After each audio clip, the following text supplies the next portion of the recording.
لڑنے کی اجازت اس سے دی گئی ہے جو آپ سے لڑنا چاہتا ہے، آپ کو ختم کرنا چاہتا ہے، اپنے دفاع میں.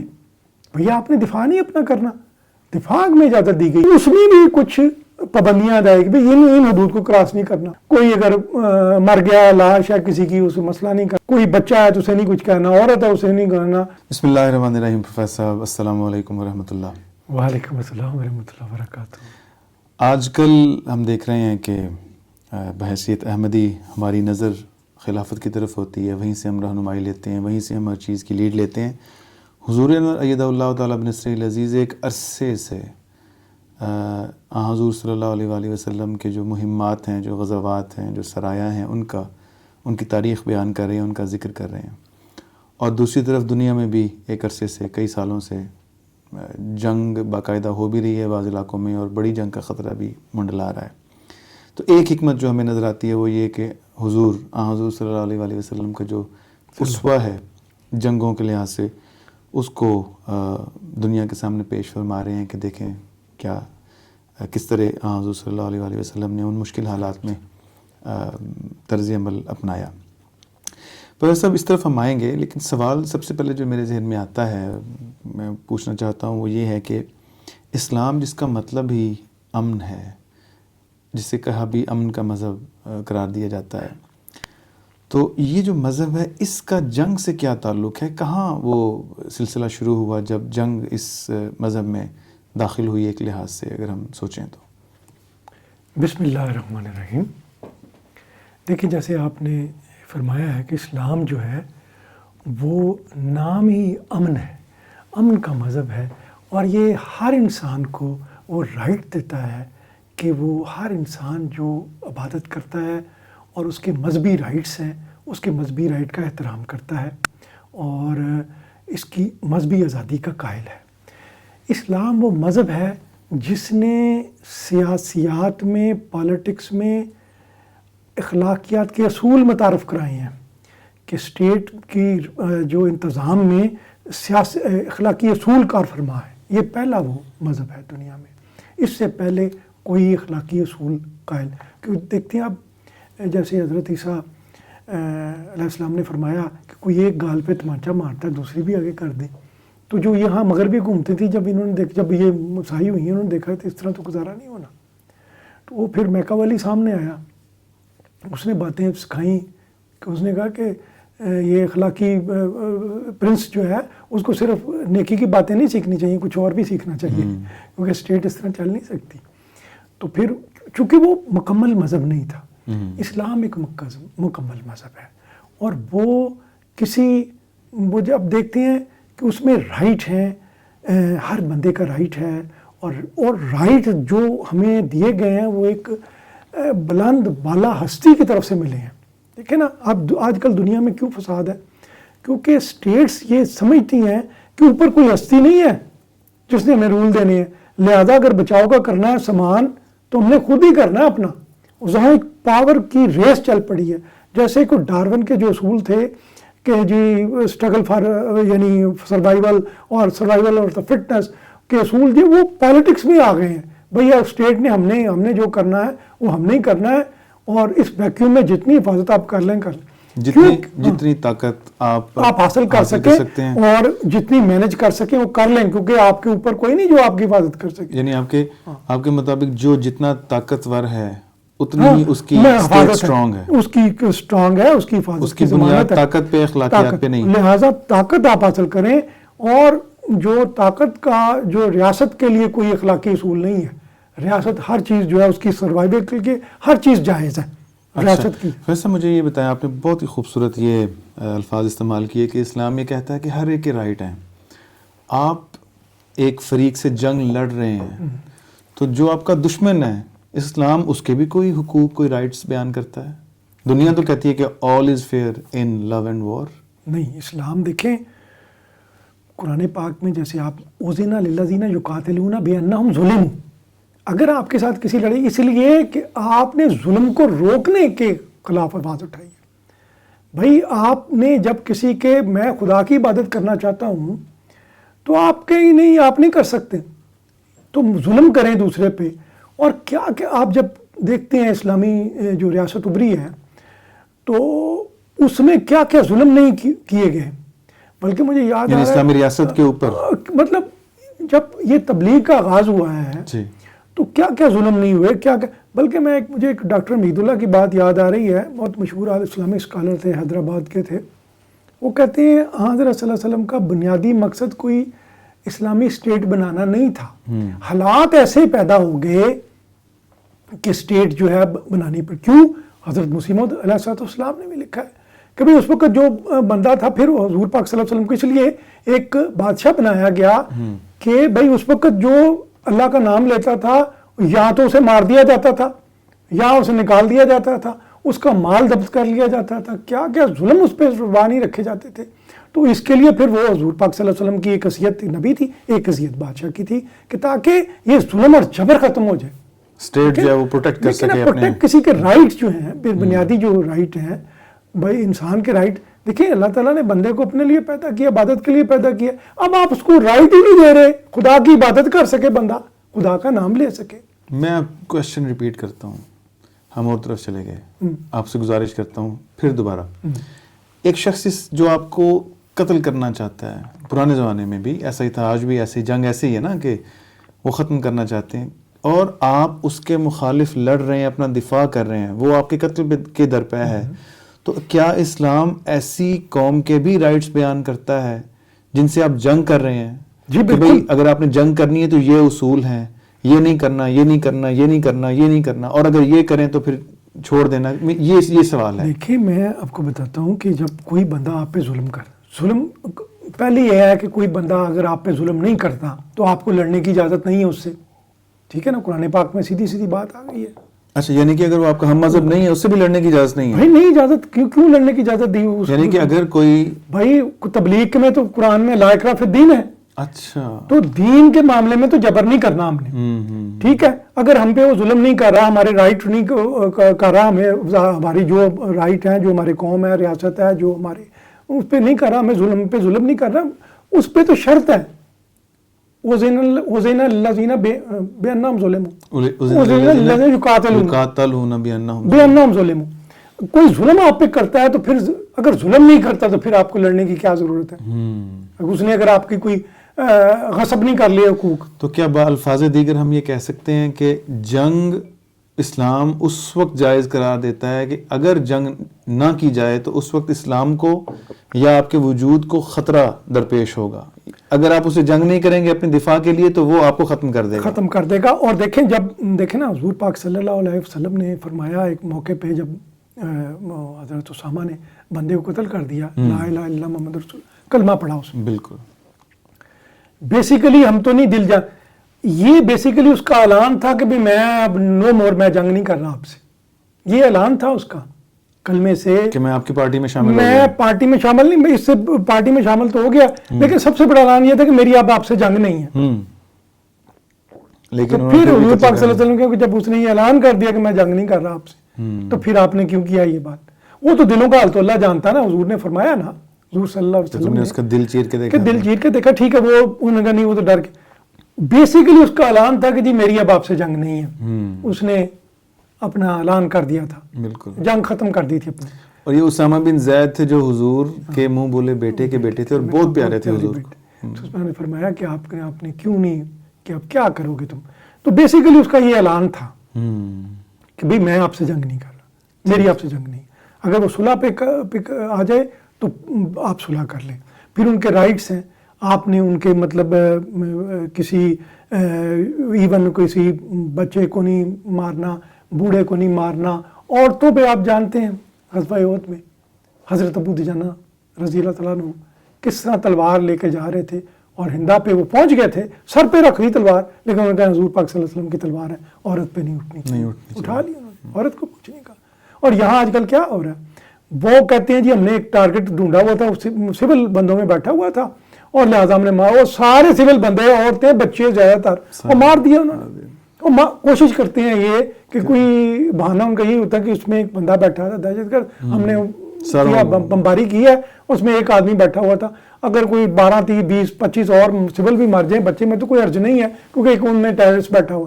تو یہاں کیا ہے, جنگ میں آنے والی عورت جو بھڑکا رہی ہے اور بندوں کو, اور اس کو انہوں نے کہا نہیں جی عورت ہے. جس نے بندے کی ڈیوٹی لگا رکھی ہے کہ فلاں کا تم اگر کلیجہ لے کے آؤ گے تو اس کو بھی انہوں نے دیکھیں عورتوں کو کچھ نہیں کہنا, بچوں کو کچھ نہیں کہنا. پھر یہ ہے کہ اگر دیکھیں وہ حضور پاک صلی اللہ علیہ وسلم جب غزوہ بدر کے موقع پہ تشریف لے گئے ہیں تو اس موقع پہ پانی پہ مسلمانوں کا قبضہ تھا. جب کافر پانی کے لینے کے لیے آئے ہیں تو آپ نے اجازت دے دی کہ ٹھیک ہے پانی. کیا بات ہے جی, بالکل ٹھیک ہے نا, رائٹ ان کے رائٹ نیچر پہ ان کے رائٹ ہے. یہ بھی نہیں کہا نہیں جی بھی وہ تھا. اور اس کی بنیادی وجہ یہ ہے کہ دنیا میں کوئی مذہب نہیں ہے, کوئی یقین نہیں ہے. آپ بتائیں نا, کیا جب لوگوں کو یقین نہیں ہے اس بات کا کہ ہمیں اوپر کوئی اتھارٹی بیٹھی ہوئی ہے جو چاہے تو وہ ہمیں ان کے ظلم سے نجات دے سکتی ہے, ہم نے جتنی کوشش کرنی تھی کر لی, اس کے اصولوں کے مطابق چلتے ہوئے, جو اصول خدا تعالیٰ نے فرمائے ہیں ان پر چلتے ہوئے ہم نے پورا کر دیا, اپنا کام پورا کر دیا. تو دیکھیں نا حضور پاک صلی اللہ علیہ وسلم نے ساری رات دعا کی اور پھر وہ خوشخبری لے کے آئے ہیں کہ یہ لوگ پیٹ پھیر جائیں گے, ان کو ہزیمت ہوگی. کیا کوئی دنیا میں کوئی ایسی قوم ہے, ریاست ہے جس کو یہ مل جائے, جس کے پاس یہ شہادت ہو یا جس کے پاس یہ ثبوت ہو, یہ صداقت ہو, یہ اللہ تعالیٰ کی جو کار فرمائی کی یا اللہ تعالیٰ کی مداخلت کی تاریخ میں یہ اس سے بڑی شہادت. پھر حضرت مسیح موعود علیہ السلام کا 1897 میں دیکھتے ہیں جو مقدمہ مارٹن پلاک نے کر دیا, تو وہ پھر حضرت مسیح موعود علیہ السلام جب گرداسپور تشریف لائے ہیں تو آپ کو بتایا گیا کہ عیسائیوں کے ساتھ آریہ بھی مل گئے ہیں, محمد حسین بٹالوی بھی مل گیا. تو حضور پاک حضرت مسیح موعود علیہ السلام نے بڑے آرام سے فرمایا ہمارے ساتھ خدا ہے جو ان کے ساتھ نہیں ہے. بہت خوب. جب اب دنیا میں خدا نہیں ہے, دنیا میں خدا نہیں ہے, اور ریاستیں کیا کریں اگر وہ جب یہ نہیں انہیں پتہ اوپر تو کوئی نہیں بیٹھا ہماری حفاظت کرنے والا, ہم نے اگر حفاظت کرنی ہے اپنی خود کرنی ہے. اور ریئل پالیٹکس اسے کہتے ہیں کہ آپ کمپیٹ کریں, جتنی سے جتنی پاور آپ گین کر سکتے ہیں وہ حاصل کریں, اور اس میں کوئی اخلاقی اصول نہیں ہے, کوئی ایسی چیز نہیں ہے. اگر اسٹیٹ ہماری کو خطرہ ہے تو پھر آپ ہر کچھ کر سکتے ہیں. ایک اصول متعارف کرایا گیا ریئل پالیٹکس میں, سچویشنل ایتھکس, کہ کوئی ایسی محاورہ قانون نہیں, سچویشن کے مطابق ایتھکس جو بدلتے رہتے ہیں. یہاں بمباری بھی کی جا سکتی ہے, سویلین بھی مارے جا سکتے ہیں, فاسفورس بم بھی پھینکے جا سکتے ہیں, وہ بھی پھینکا, یہ بھی کیا جا سکتا, مجبوری ہے جی کیا کریں. اچھا, سچویشنل ایتھکس کی آپ نے بات کی ہے, تو کیا آپ کا ماشاءاللہ تاریخ پہ اتنی نظر ہے, حضور صلی اللہ علیہ وسلم کی سیرت ماشاءاللہ آپ کو بڑی اس پہ درک حاصل ہے. حضور صلی اللہ علیہ وسلم کی اخلاقیات پہ اگر ہم اسوہ حسنہ پہ غور کریں تو کیا آپ اس بات پہ روشنی ڈال سکتے ہیں کہ امن میں اور جنگ میں کیا نبی صلی اللہ علیہ وسلم کا طرز عمل یا اخلاقیات مختلف تھے یا ایک جیسے تھے؟ نہیں, ایک جیسے تھے. آپ کے جو اصول تھے وہ اسلام کے اصول ابدی ہیں, وہ کوئی ایسے بدلتے نہیں ہیں, وہ ابدی اصول ہیں. جو جنگ میں اصول آپ نے متعارف کرائے وہ تھے, موجود تھے. اور آپ دیکھتے ہیں کہ یعنی لڑنے کی اجازت اس سے دی گئی ہے جو آپ سے لڑنا چاہتا ہے, آپ کو ختم کرنا چاہتا ہے, اور اس کے ساتھ آپ کو لڑنے کی اجازت ہے اپنے دفاع میں. بھیا آپ نے دفاع نہیں اپنا کرنا, دفاع میں اجازت دی گئی ہے, اور اس میں بھی کچھ پابندیاں آئے گی, بھائی ان حدود کو کراس نہیں کرنا. کوئی اگر مر گیا لاش ہے کسی کی, اسے مسئلہ نہیں کرنا. کوئی بچہ ہے تو اسے نہیں کچھ کہنا, عورت ہے اسے نہیں کرنا.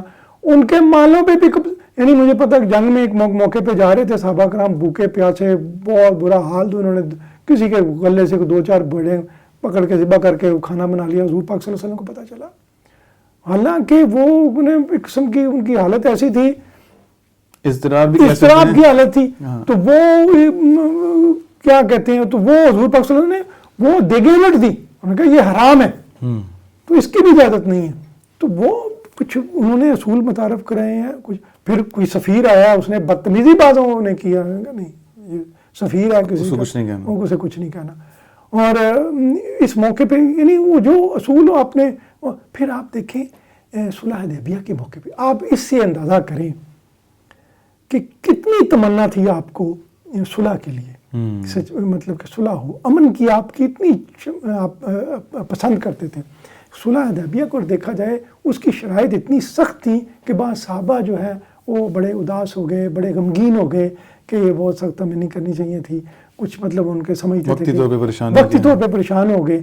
لیکن حضور پاک صلی اللہ علیہ وسلم کو یہ صلح اتنی یعنی اس قیمت پہ بھی جا کے انہوں نے وہ کی. اور آپ ابو جندل حضرت ابو جندل کا واقعہ آپ کو پتہ ہے کس طرح وہ آئے ہیں اور برا حال تھا ان کا, کس طرح انہوں نے کہ میرا کیا حال ہے, زنجیروں میں جکڑے, برا حال. بھائیوں کو مدد کے لیے پکارا, انہوں نے پھر وہ اس موقع پہ بھی آپ نے صبر کی تلقین کی اور ان کا اچھا اللہ میاں کو انتظام فرمائے گا. لیکن آپ نے صلح ہر قیمت پہ ان سے کی, کس کڑی شرائط پہ. اور اس کے بعد صلح حدیبیہ کے بعد اسلام صلح کے زمانے میں تو وہ ہے اتنا ترقی کیا. دیکھیں وہ حضرت مسیح موعود علیہ السلام فرماتے تھے کہ اسلام کو تلوار کی حاجت نہیں ہے, اس میں دلیل اتنی طاقتور ہے. اگر دنیا ہمیں دلیل پیش کرنے کی اجازت دے دے اور صحیح طور پہ پیش اور کی جائے. حضرت مسیح موعود علیہ السلام یہ دیکھ رہے تھے دنیا ایسی پیدا, سوشل میڈیا کا زمانہ آنے والا, کوئی روک نہیں سکے گا.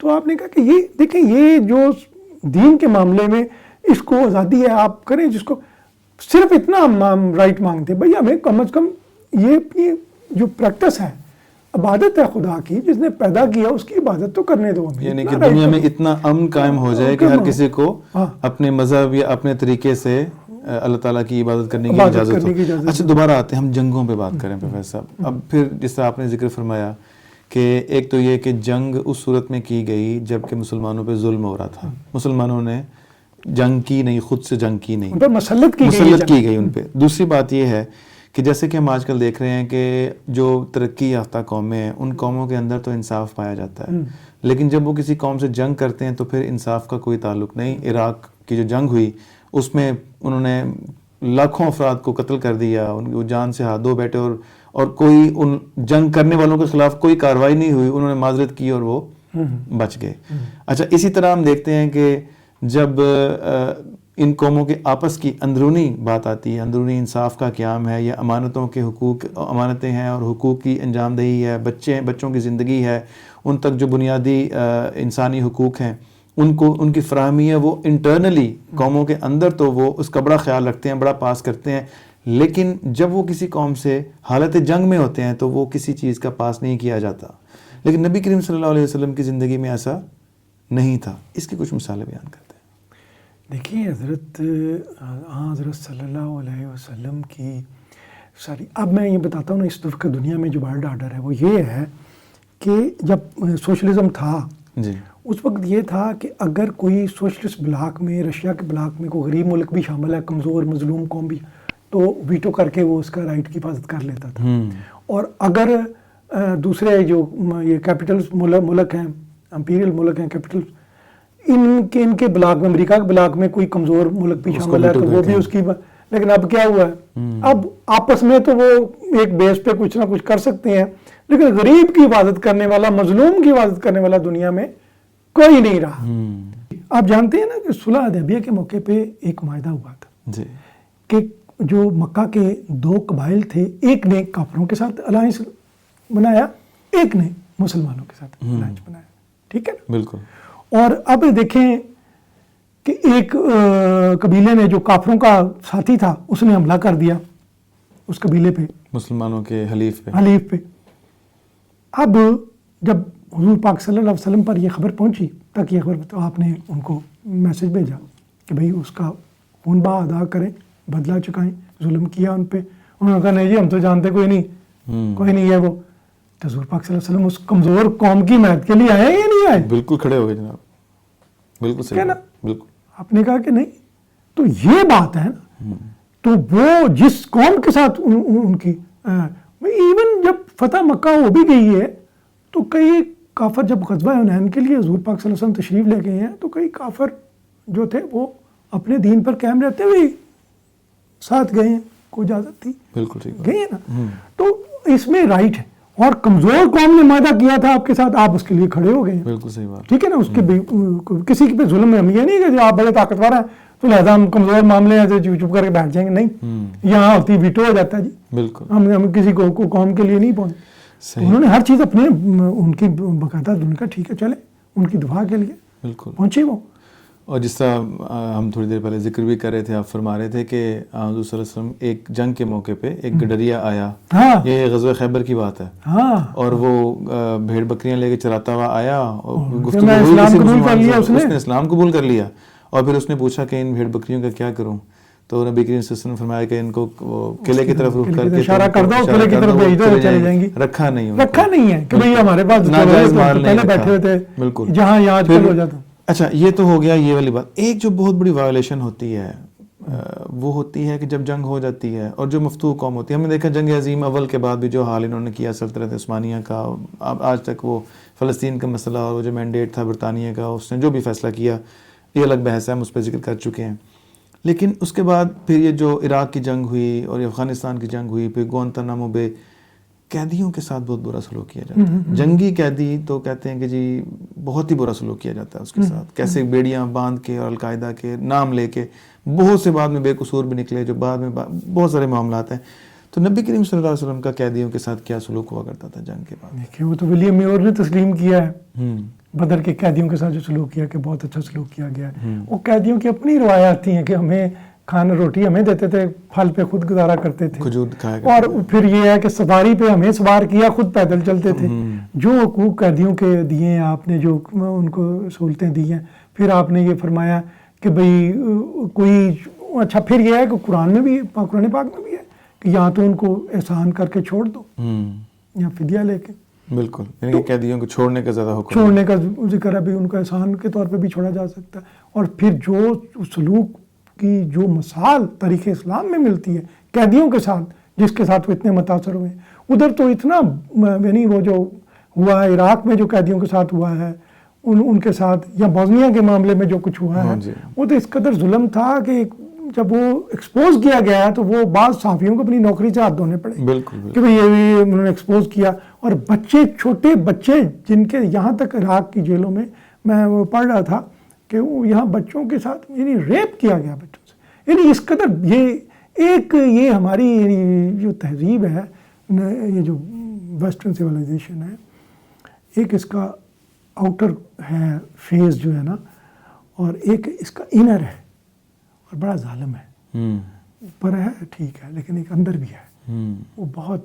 اس نے جو پروٹیسٹنٹ اور کیتھولک کے درمیان صلح ہوئی ہے اس وقت ہوئی ہے جب انہوں نے دیکھا کہ ہم ایک دوسرے کو ختم نہیں کر سکتے، تب انہوں نے سوچا کہ اب جب ختم نہیں کر سکتے ایک دوسرے کو، تو تب انہوں نے سمجھ ریئلائز کیا، لیکن کافی عرصے بعد، کافی نقصان ایک دوسرے کا کرنے کے بعد ان کو لیے، لہٰذا اندر کا جو ان کا ہے نا ایک فیز اندر والا، وہ تو یہ کہ اندر سے تو یہ کہتے ہیں نا کہ wade through blood and reach the throne, کہ خون کے بے شک ندیوں سے گزر جاؤ لیکن تخت تک پہنچو، حکومت تک پہنچو، بڑا ظالم ہے۔ لیکن جتنی دیر تک آپ وہ ریئلائز، اچھا اب یہ ہے کہ اب جو صورتحال ہے دنیا میں کبھی بھی ایسی نہیں تھی کہ جتنے ایٹمی اثاثے اب جمع ہو چکے ہیں، بلکہ بعض اوقات یہ بھی ہے کہ اگر بہت زیادہ ایٹمی اثاثوں کو زمین کے ایک حصے پہ دھماکہ کیا جائے، پھینک دیا جائے، تو زمین اپنے مدار سے تھوڑا سا ہلے گی، شیک ہوگی، اور پھر جا کے سورج کے ساتھ شامل ہو جائے گی، مدار سے نکلے نہیں تو پھر بیلنس آؤٹ ہو جائے گی، بیلنس آؤٹ ہو جائے گی، باہر نکل آ جائے گی۔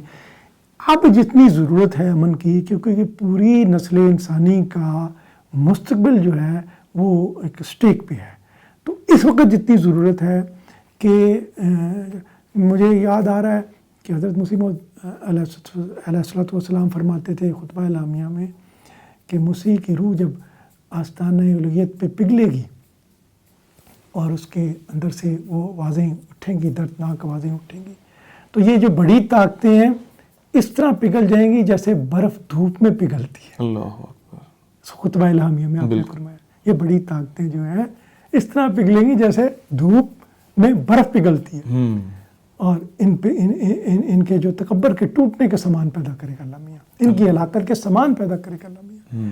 تو یہ بات یہ کہ اب اس وقت بہت صورتحال جو ہے گمبھیر ہے کہ کمپٹیشن ہے، نظریاتی طور پہ خلا ہے دنیا میں، ایک ویکیوم ہے، اس ویکیوم میں وہی تھیوری ہے کہ اسٹرگل فار ایگزسٹنس ہے اور سروائیول فار فٹسٹ ہے، جتنی زیادہ کوئی طاقتور اتنا ہی وہ اپنا کرے گا انتظام، خود ہی جو کرنا ہے ہم نے کرنا ہے، ہمیں کوئی نہیں کسی نے بچانا۔ تو اس میں ویکیوم میں اتنی تیزی سے وہ پاور، اس ایک ہی چیز ہے وہ پاور جسے کہتے ہیں کہ آپ کے پاس پاور ہونی چاہیے، اور اسٹیٹ کے آگے تمام اخلاقیات تمام چیزیں جو ہیں بالکل ہیچ اور اسٹیٹ سر سے ماورا ہے. بالکل. اچھا بالکل ٹھیک بات. ایک سوال چھوٹا سا, آج کل جو جنگ ہوتی ہے, اب ہم نے اس چیز کو اور طرح اس میں کور بھی کر لیا, لیکن پھر میں آپ سے پوچھنا چاہوں گا واضح, آج کل جب جنگ ہوتی ہے تو جو دشمن ہے اس پہ غلبہ جب پا لیا جاتا ہے تو دشمن کو بھی پتہ ہے کہ اگر جو مغلوب ہو گیا, جو غالب قوم ہے, اس نے اس کو چھوڑنا نہیں ہے. گویا کہ وہ جب تک اس کو ملیا میٹ نہ کر دیا جائے, یا اس کو جس طرح جرمنوں کے ساتھ ہوا, جس طرح ترکیوں کے ساتھ ہوا جنگ عظیم اول کے بعد, اور جو حالات کیے گئے اور استحصال کیا گیا ایک لحاظ سے تاکہ وہ سر نہ اٹھا سکیں کبھی. تو نبی کریم صلی اللہ علیہ وسلم کے دور میں جب جنگیں ہوتی تھیں تو کیا ایسا بھی ہے کہ اگلوں کو موقع دیا جاتا ہو, دشمن ہو اسے پھر بھی کہا جاتا ہو کہ نہیں تم بھی جیو, بس ہمارے خلاف نہ لڑو, اگر اپنے ایسا بھی کچھ ہوتا تھا؟ دیکھیں حضرت صلی اللہ علیہ وسلم کی اس سے بڑی کیا مثال ہو سکتی ہے تاریخ کے اور آگ میں جو زندہ و تابندہ ہے. وہ فتح مکہ کے موقع پہ کیسے کیسے لوگ تھے, میں جب پڑھتا ہوں میری آنکھیں نم ہو جاتی ہیں. ایک بندہ ایسا بھی تھا جس نے حضور پاک صلی اللہ علیہ وسلم کی پیاری بیٹی کو اونٹ سے گرا کے اس نے اتنی تو وہ اس کے نتیجے میں وہ فات ہو گئی تھی. اس بندے کو بھی معاف کر دیا تھا آپ نے. بالکل. کوئی اس سے بڑی مثال ہو سکتی ہے؟ اور پھر وہ سارے لوگ جو ہیں آگے سامنے اکٹھے ہو گئے, اور اس سے کوئی بڑی مثال دنیا میں ہو سکتی ہے, کوئی پیش کی جا سکتی تاریخ میں اتنی بڑی شہادت کوئی بندہ میں کی. اور پھر وہ یعنی آپ یہ جانتے ہیں یہ غزوہ نین کے موقع پہ جب یہ ساتھ تھے, اہل مکہ بھی ساتھ تھے, اور جب وہ کچھ مال غنیمت آیا تقسیم میں ان کو زیادہ ان کی دل جوئی کی گئی ہے. بالکل. تالیف قلب جسے کہتے ہیں وہ ہوئی ہے. تو وہ ان کو تو انہوں نے جس طرح سلوک ان لوگوں سے کیا ہے یہ کوئی تاریخ میں ایسے, حالانکہ وہ تو اگر جس طرح ایسے لوگ بھی تھے جنہوں نے کلیجے تک چبائے تھے انتقام پورا کرنے کے لیے, اور ان کو بھی معاف کر دیا آپ نے. جو آپ کے یہود ہیں انہوں نے شروع میں کچھ عرصہ سکون سے رہے, لیکن جیسے وہ غزوہ احد کے بعد خاص طور پہ آتا ہے کہ وہ انہوں نے سر اٹھایا, اور یہ سب باتیں ہم خاص طور پہ جو ہم سیکھ رہے ہیں, حضور جو خطبات دے رہے ہیں اس میں ہم بہت کہہ لیں قطرہ قطرہ چھوٹی چھوٹی خوراک کی صورت میں ہمیں سکھایا جا رہا ہے, اور تاریخ ہم سیکھ رہے ہیں. تو غزوہ جو احد کے بعد یہودیوں نے سر اٹھایا, اور پھر وہ ان کا فتنہ بہت آگے بڑھا, لیکن نبی کریم صلی اللہ علیہ وسلم نے بالآخر ان کی سرکوبی کی جا کے غزوہ خیبر میں. اور وہ جو قلعے تھے جن کی 5 کے قریب تعداد بتائی جاتی ہے, بہت سارے شہداء بھی ہوئے, اور وہ قلعے ایسے تھے, موقع ملا وہ دیکھنے کا کہ گویا وہ اوپر کی چٹانوں میں ہوتے تھے اور مسلمانوں کو نیچے سے اوپر چڑھنا پڑتا تھا, اور کبھی اوپر سے پتھر پھینک دیا جاتا تھا, کبھی اوپر سے تیر اندازی ہوتی تھی. غزوہ خیبر کے بعد ان کی مطلب کیا ان کو ختم کر دیا گیا یہودیوں کو, یا کیا ہوا؟ آپ یہ دیکھیں, یہ چارٹ آف مدینہ دیکھیں جو پہلے یہودیوں سے ہوا ہے جی, اس کے 2 حصے ہیں. ایک غزوہ بدر سے پہلے تھا حصہ, اور ایک غزوہ بدر کے بعد. ڈاکٹر امید اللہ کا خیال ہے کہ 2 اس کے پارٹ ہیں. ایک غزوہ بدر سے پہلے کا ہے جو وہاں ہوا ہے, اور ایک اس کے بعد جب غزوہ بدر کے بعد یہودیوں سے. ان میں پہلی بار سیاست میں اخلاقی اصول متعارف کرائے ہی حضور پاک صلی اللہ علیہ وسلم نے ہے. دیکھیں نا کہ بھئی یہ سیاسیات میں اخلاقی اصول ہے, اس میں ان کے رائٹ تسلیم کیے گئے ہیں یہودیوں کے, بھئی یہ آپ کے رائٹ ہیں, اس طرح ہیں, اس طرح ہیں, اور جو بھی ہے کوئی جو جرم کرے گا اس کو اس کی کرنا پڑے گا, اور اس طرح پورا ان کے رائٹ ان کو پورے دیے گئے ہیں. لیکن وہ کرتے رہے, شرارتیں اپنی جو کنٹینیو رکھی ہیں. پھر یہ جو ہے بنو قریظہ کے موقع پہ کچھ ہوا ہے جنہوں نے معاہدہ توڑا ہے, ایک انہوں نے, اس میں یہ ہے وہ بھی حضور پاک صلی اللہ علیہ وسلم نے فیصلہ نہیں فرمایا, وہ فیصلہ انہوں نے حضرت سعد بن عبادہ حضرت سعد بن معاذ رضی اللہ عنہ نے فرمایا. ان کی اپنی, اور انہوں نے مقرر کیا, پھر انہوں نے بائبل کے مطابق فیصلہ کیا. وہ تو خیر ایک الگ ٹاپک. پھر یہ غزوہ خیبر پہ جب دیکھیں, یہ یہاں تک بھی آیا کہ یہودیوں نے شاہ ایران نے جو خط لکھا تھا یمن کے جو گورنر کو کہ جو حضور پاک صلی اللہ علیہ وسلم کو لے کے مجھے پیش کیا جائے, وہ یہودیوں کی وہاں پہ تھا. دیکھیں نا اتنے سخت دشمن تھے, اور اس کے بعد جب خیبر جو فتح کر دیا تو کیا ان کو تہس نہس کر دیا, ختم کر دیا؟ نہیں, انہوں نے ان کو ان کے حالانکہ فتح کر لیا تھا, اور جو لڑائی یہ جو ہوئی ہے غزوہ خندق جو ہے یہ بھی ساری پلاننگ یہودیوں کی بالکل پلاننگ ہوئی ہے جو اس کے میں اس میں شامل تھے. جی. پھر جب ان کا لیا گیا, پھر جب انہوں نے صلح کر لی اور صلح ہو گئی, اس کا فتح ہو گیا, اور بعضوں نے ہتھیار پھینک دیے, بعضوں نے لڑائی کے بعد پھر ان کو وہ رائٹ دے دیے گئے. ان کا جی آپ نے یہ آپ کے رائٹ ہیں, اور آپ نے اتنا آپ کے ساتھ خراج طے کیا گیا. جب حضور پاک صلی اللہ علیہ وسلم کسی صحابی کو بھیجتے گئے ہیں وہاں, انہوں نے 2 حصے کیے. انہوں نے کہا اچھا اب یہ یا تو تم کرو 2 حصے, میں 1 لے لوں گا, یا میں 2 حصے کروں گا, آپ 1 لے لیں. انہوں نے کہا کہ اسی انصاف کی وجہ سے زمین اور آسمان قائم. یعنی کہ غزوہ خیبر جو کہ یہود کے ساتھ ہوا, ان یہود کے ساتھ جنہوں نے مسلمانوں کو تنگ کرنے میں, ان کے خلاف ختم کرنے میں, ان کو ختم کرنے میں, ان کی بیخ کنی کر دینے میں نعوذ باللہ کوئی کسر نہیں اٹھا رکھی. اور جب فوج وہاں پر پہنچی ہے, اسلامی لشکر وہاں پر پہنچا ہے, انہوں نے مزاحمت کی, لیکن پہلے بھی انہوں نے یہ شرط رکھی تھی غالباً کہ بھئی یہ خیبر ہے, تم ہماری تسلیم کر لو, اور جو تم لوگ اپنا اناج یا جو تم کرو گے اس کا آدھا تمہارا ہوگا, آدھا ہمیں جزیہ دے دینا, اور اس کے بدلے میں مسلمان پھر اس کی حفاظت کریں گے, ان کی پروٹیکشن دیں گے. لیکن انہوں نے جنگ کی, اور جنگ کرنے کے بعد, سارے قلعے فتح کرنے کے بعد, اس نقصان ہو جانے کے بعد بھی جب انہوں نے فتح کر لیا, تب بھی اسی شرط پہ قائم رہے کہ ٹھیک ہے اب یہی تمہارے ہی علاقے ہیں, ہم تمہارے ہی سپرد کرتے ہیں, تم ہی اس میں اپنی کھیتی باڑی کرو, جو تم نے کاروبار کرنا ہے کرو, اور جو بھی تمہاری آمد ہوگی اس میں 50% یا 50% ہمارا ہوگا اور 50% تمہارا ہوگا. دیکھیں یہ جو یعنی ان کا کلا کمانی کیا, ختم نہیں کیا, ایلیمینیٹنگ ہے. دیکھیں بات یہ ہے کہ جو یہ خود بھی لکھتا ہے, میں نے وہ ٹائن بھائی کا بھی دیکھا ہے کہ اس نے لکھا ہے کہ یہ جو سوسائٹیاں تھیں نا, مصر کی ہے, شام کی ہے, عراق کی ہے, ان کو اسلام نے صدیوں کے بوجھ سے, ہزاروں سال کے بوجھ سے نجات دلائی ہے. ان پہ اتنے ٹیکس تھے, اسی لیے تو دیکھتے ہیں نا شام میں, جب دیکھتے ہیں جب وہ مسلمانوں کو وقتی طور پہ ہٹنا پڑا, انہوں نے جزیہ واپس کیا تو رو رو کے سائی کرتے تھے, اللہ میاں آپ کو واپس لے کے آئے, کہ ایسا انصاف نہیں دیکھا تھا.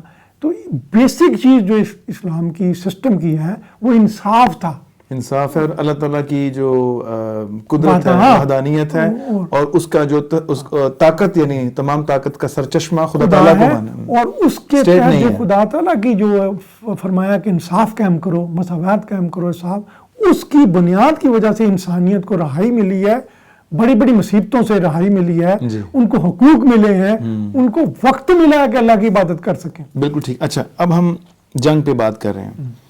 ہم نے یہ دیکھا کہ جنگ ایک تو یہ کہ مسلمانوں پہ مسلط کی گئی تو انہوں نے لڑی, اگر لڑی بھی تو اس میں ان کے ذاتی کوئی انتقامی جذبات شامل نہیں تھے. وہ ہمیشہ خدا تعالیٰ کو مالک مانتے تھے, خدا تعالیٰ کو طاقتور مانتے تھے, تمام طاقت کا سرچشمہ اس کو مانتے تھے, اسی کی حکومت اس دنیا میں قائم کرنے کے لیے گویا کہ جہاد کرتے تھے, اور اس میں جن لوگوں سے ان کی لڑائی تھی ان کے حقوق تھے, ان کا خیال رکھا گیا.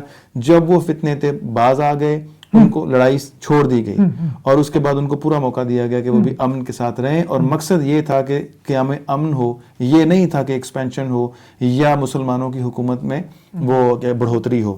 اچھا ایک کویسچن ہمیں یہ نظر آتا ہے, ابھی ذکر بھی ہوا کہ حضرت اسامہ بن زید حضور صلی اللہ علیہ وسلم کے بہت پیارے احادیث ہیں, روایات ہیں کہ وہ حضرت امام حسن حسین کی طرح حضور صلی اللہ علیہ وسلم کے پیارے تھے.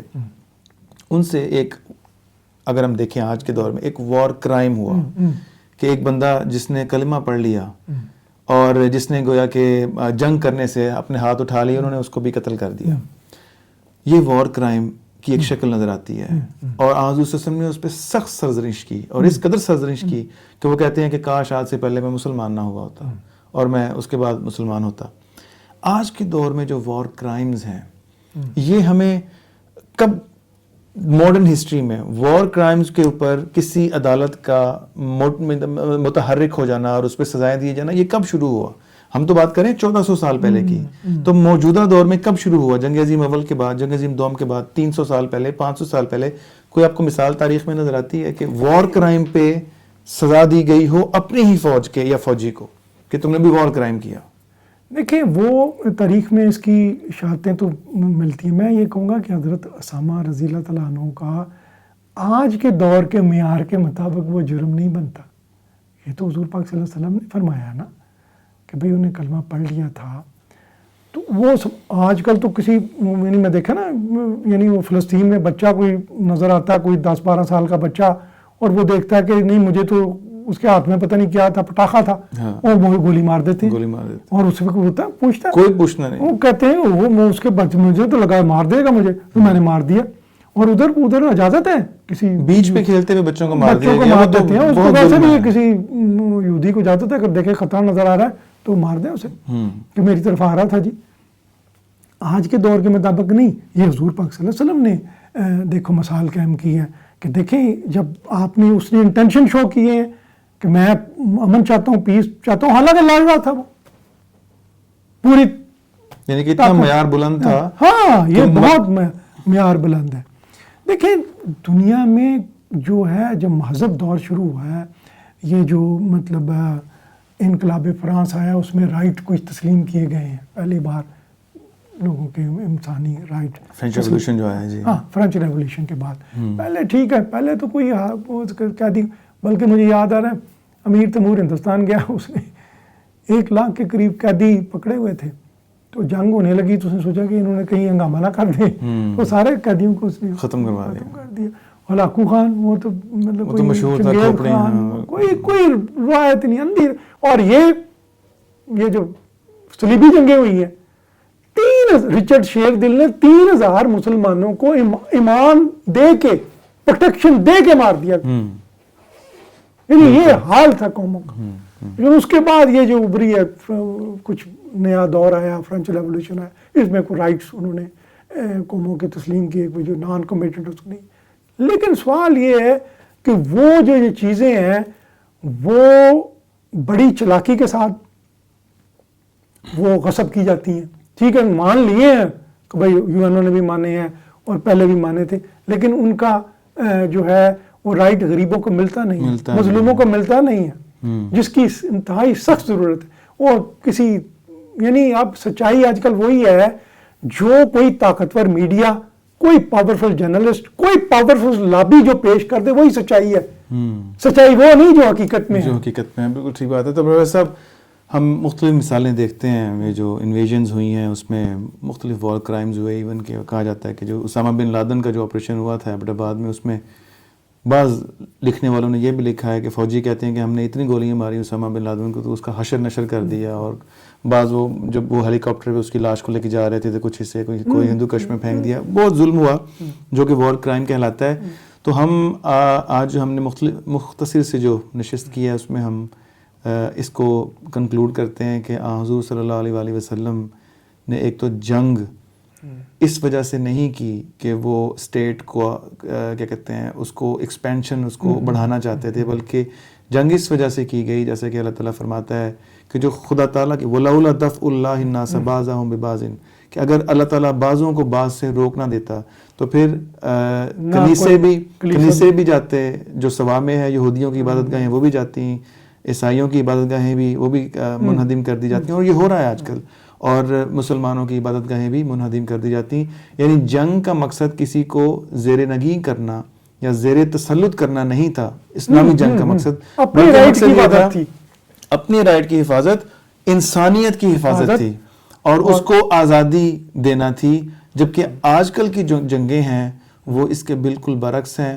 مسلمانوں کی جنگوں کے بعد امن ہوا، حضور صلی اللہ علیہ وسلم کی جو جنگوں کے بعد امن ہوا، دین پھیلا، لوگوں نے اللہ تعالیٰ کو زیادہ یاد کیا بہتر طریقے سے، لیکن یہاں پر اور آپس میں محبت پیدا ہوئی. یہاں پر جنگوں کے بعد آپس میں نفرتیں پھیل رہی ہیں، اور یہ نفرتیں کسی بڑی جنگ کا بھی پیش خیمہ ثابت ہو سکتی ہیں، اس پہ منتج ہو سکتی ہیں. بہت شکریہ. جزاک اللہ.